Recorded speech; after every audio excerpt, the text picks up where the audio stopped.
Hey guys, what's up everyone? Welcome to Youngtown World. I hope you guys are having a fantastic day. Today we're going to be talking about the finale of a Marvel TV show that was absolutely, to the best of my knowledge, I did not really consider it to be necessary. I mean, I was naive and stupid back at the time, but now I've learned from my mistakes and now I appreciate the art that is Loki. Now, Loki, as we all know, started off as this truant villain that went about destroying the world in an attempt to get attention from Daddy, because Daddy never loved him enough when he was a little child. Now, I'm not undermining his experience. I'm just saying it as simply as possible, because as far as I can tell, I'm about to cram like a decade's worth of information into like 10 or 11 minutes. So please, empathize with me, all right? Just sympathize with my situation and let's just continue. Now, Loki, obviously the brother of Thor, who we've all seen as flashy and, very muscly at every point in time, every time he shows up in a movie, is considered very, very, very, very bad. Like, I'm talking next level bad. He killed a bunch of people. I know he has come to terms with his sins and he has become a better person, but he still killed a lot of people back in his time.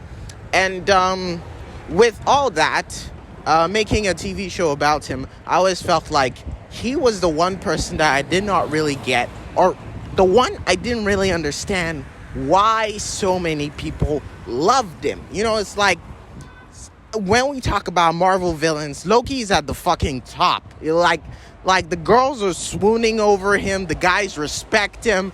He's got a lot going for him. But I was like, what was the reason why Loki was getting such attention? And it was because of his backstory. The reason why he became bad wasn't because of anything else, but because of the fact that his own father decided to push him aside and only make way for one person in his love life, or at least his, father-son love life. And it was it can be heartbreaking when you are cast aside, when you are not considered as the main person of love, or even acknowledgement. And no matter how hard he tried, he still could not get to that level because he wasn't actually the son of Odin, which made things very, very sad. So obviously his temper tantrums and all the things that he did was just to be acknowledged. And all the things he did.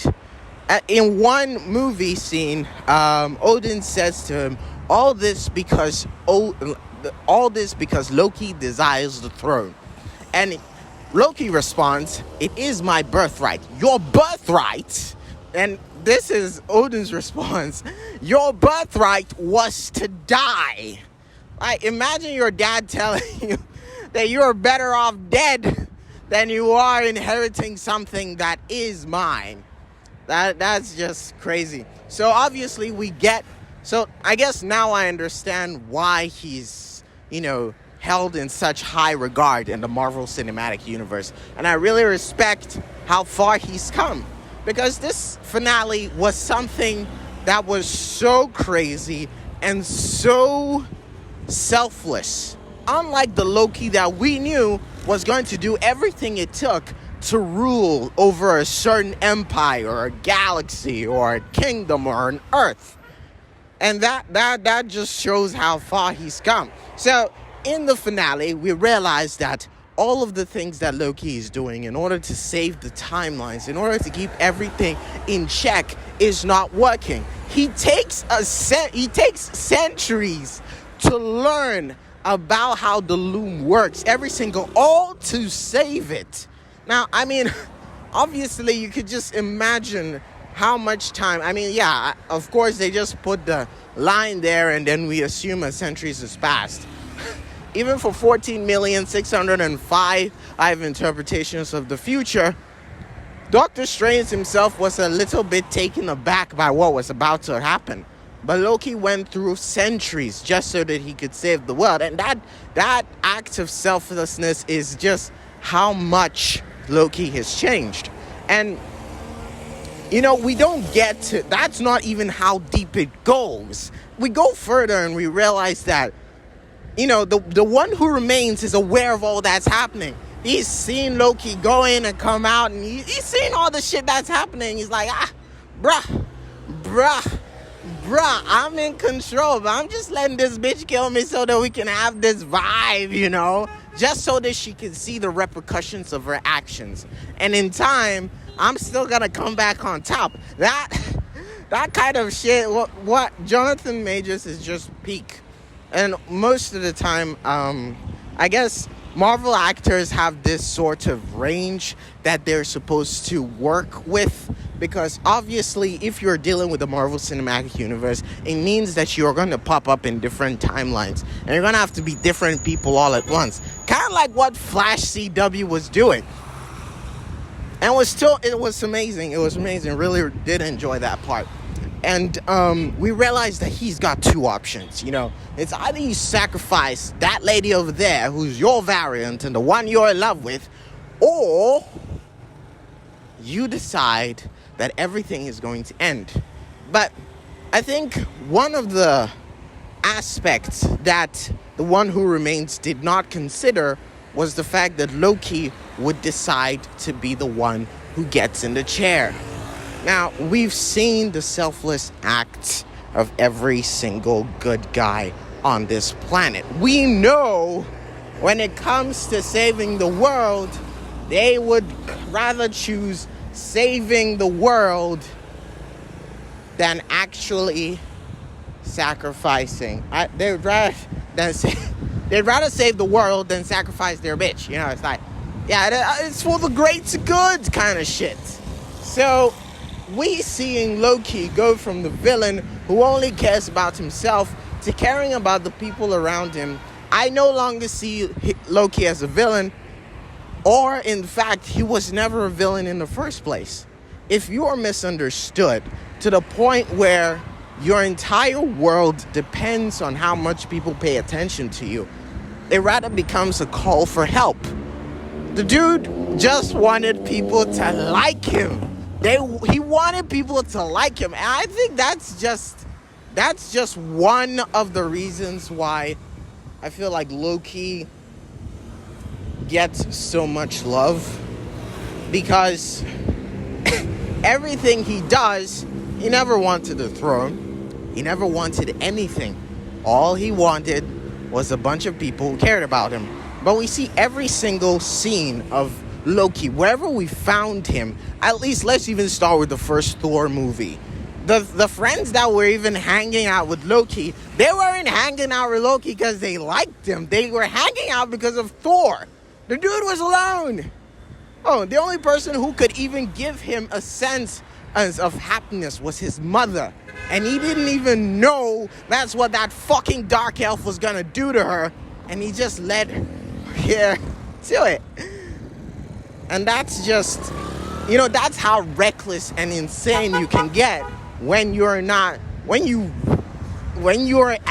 spot. When you're in that spot where no one cares for you and you decide to throw tantrums in order to get to that point. In order for people to pay attention to you. And it's just, I don't know, it's one of the saddest, most tragic stories that has spun over multiple movies. I don't know if they're gonna give him a movie, but at this point, if they give Loki a movie, honestly, I wouldn't even judge it. They gave him a whole ass TV show, bro. Like, they gave him a whole ass TV show that spun over 2 seasons, and we now know him as the god of time. And the most insane part is the color. The color is what keeps blowing my mind, because now I realize Loki's in charge of the timelines now. And it's green. And what's the color of the time stone? Fucking green. It all fucking adds up in this fucking insane way. And I, for one, can do nothing but bow in the awe That is the Marvel Cinematic Universe. Sure, they don't like hit any home runs, or they don't always hit the highest of marks, but with Loki, they did amazing. They did absolutely amazing. And I love the time and the effort that they spun around the Loki empire. I don't know what's going to happen, whether there might be a season 3 or not. But as far as I can tell, they have my vote to do whatever. Because they really do deserve it. At least Loki does deserve it. So that's going to be the end for now. I wish I could shed more light onto how the Marvel or the Loki finale was so great and so good. But I'm pretty sure you already know what I'm talking about. You already know how amazing it is. And how tragic it is to be that the one person who wanted love most of all is the one who has to isolate himself from the rest of the world so that the world can exist. An act of selfishness from a god of mischief. That's quite the irony, isn't it? Thank you guys so much for listening. I hope you guys take care of yourself until the next one, which is tomorrow. Take care of yourselves now. Young Titan out. Oh yeah, and like and subscribe to the Spotify because it really helps the channel. Bye.